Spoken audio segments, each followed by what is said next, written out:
इस एपिसोड की शुरुआत एक शांत रोजमर्रा के दृश्य से होती है। सूंग जिनवू, जिसे वह अपनी बहन जिनाह के साथ उसके स्कूल में अभिभावक शिक्षक सम्मेलन में जाता है। बैठक के दौरान जिनवू को जिनाह के शिक्षक से पता चलता है कि उसकी एक करीबी दोस्त हान सोंग यी हंटर बनने के लिए स्कूल छोड़ने की योजना बना रही है। शिक्षक चिंता व्यक्त करते हुए कहते हैं कि सोंग यी इस पेशे के साथ आने वाले खतरों और कठिनाइयों से अनजान है। मीटिंग के बाद जिनवू जिनाह और हान सोंग यी से बात करता है। जिनवू की प्रसिद्धि के बावजूद सोंग यी को इस बात की जानकारी नहीं है कि वह कितना शक्तिशाली है। जिनवू सोंग यी को एक पर्यवेक्षक के रूप में छापे में शामिल होने के लिए आमंत्रित करके हंटर जीवन की एक झलक दिखाने की पेशकश करता है। वह कोरिया के शीर्ष गिल्डों में से एक व्हाइट टाइगर गिल्ड के माध्यम से इसकी व्यवस्था करता है। यह दृश्य सूक्ष्म रूप से जिनवू के सुरक्षात्मक स्वभाव और यह सुनिश्चित करने की उसकी इच्छा को उजागर करता है कि अन्य लोग इसके जोखिमों को समझे बिना हंटर पेशे में जल्दबाजी न करें। व्हाइट टाइगर गिल्ड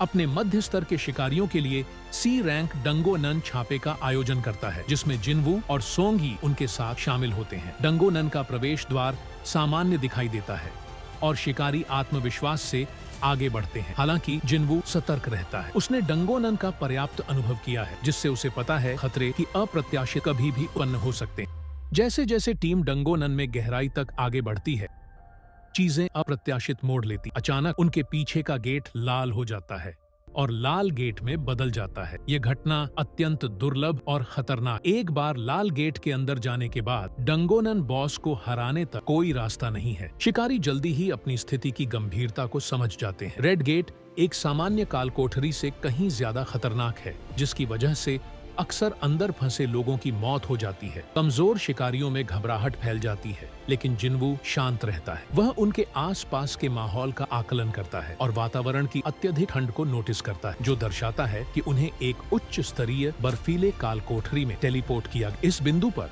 जिनवू ने कार्यभार संभालना शुरू कर उसका संयम और आत्मविश्वास कुछ शिकारियों को आश्वस्त करता है, जबकि अन्य विशेष रूप से किम चुल उसकी क्षमताओं पर संदेह करते हैं। जैसे ही समूह आगे बढ़ता है, वे आइस एल्व्स, उच्च बुद्धि और घातक युद्ध कौशल वाले मानव रूपी राक्षसों द्वारा घात लगाए जाते हैं। आइस एल्व्स समन्वित तरंगों में हमला करते हैं और छापा मारने वाली पार्टी के कई सदस्यों को जल्दी से भारी कर देते हैं। मध्यम स्तर के शिकारी होने के बावजूद व्हाइट टाइगर गिल्ड के कई सदस्य इन राक्षसों की ताकत और रणनीति के लिए तैयार नहीं है। जिनवू आगे आता है और कमजोर शिकारियों की रक्षा के लिए तत्काल खतरे से निपटने के बाद व्हाइट टाइगर गिल्ड के वरिष्ठ सदस्य किम चुल ने समूह को 2 टीमों में विभाजित करने का सुझाव दिया। हमलावर टीम मजबूत शिकारी जो गेट को साफ करने के लिए कालकोठरी के मालिक की तलाश करेंगे। उत्तर जीविता टीम कमजोर शिकारी जो एक सुरक्षित स्थान ढूंढेंगे और गेट के साफ होने का इंतजार करेंगे। हालांकि जिनवू एक अलग रणनीति का प्रस्ताव करता है। वह कमजोर समूह को सुरक्षित स्थान पर ले जाने की पेशकश करता है और साथ ही कालकोठरी की तलाश। जिनवू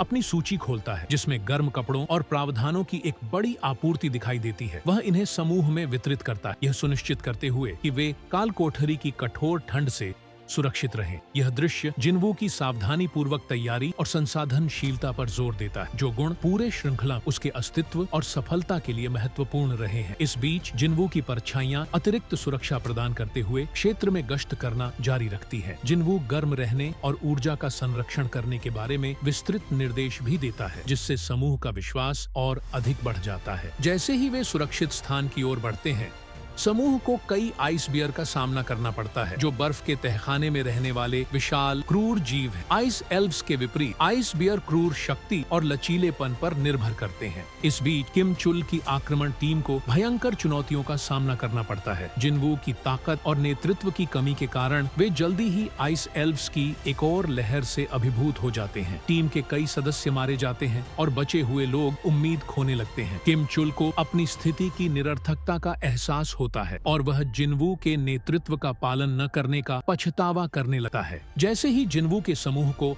एक अस्थायी आश्रय मिलता है, उन्हें एक शक्तिशाली उपस्थिति का आभास होता है। एपिसोड आइस एल्व्स के नेता बारका के नाटकीय आगमन के साथ समाप्त होता है। बारका अपार शक्ति और बुद्धिमत्ता का आभास देता। सोलो लेवलिंग सीजन 2 का एपिसोड एक नए सीजन की एक रोमांचक शुरुआत है। यह परिचित पात्रों को फिर से पेश करता है, नए खतरों का परिचय देता है और गहन लड़ाइयों और रणनीतिक चुनौतियों के लिए मंच तैयार करता है। जिनवू के चरित्र का विकास रेड गेट के उच्च दांव परिदृश्य के साथ मिलकर एक रोमांचक और एक्शन से भरपूर सीजन का वादा करता है। अगले सोलो लेवलिंग के लिए सब्सक्राइब करें। अगले एपिसोड में अगर आप सब्सक्राइब करते हैं तो आपको रोड में 500 मिलेंगे। अगर आप नहीं करते हैं तो कोई और आपके 500 ले लेगा। आपको पागल कुत्ते द्वारा काट लिया जाएगा।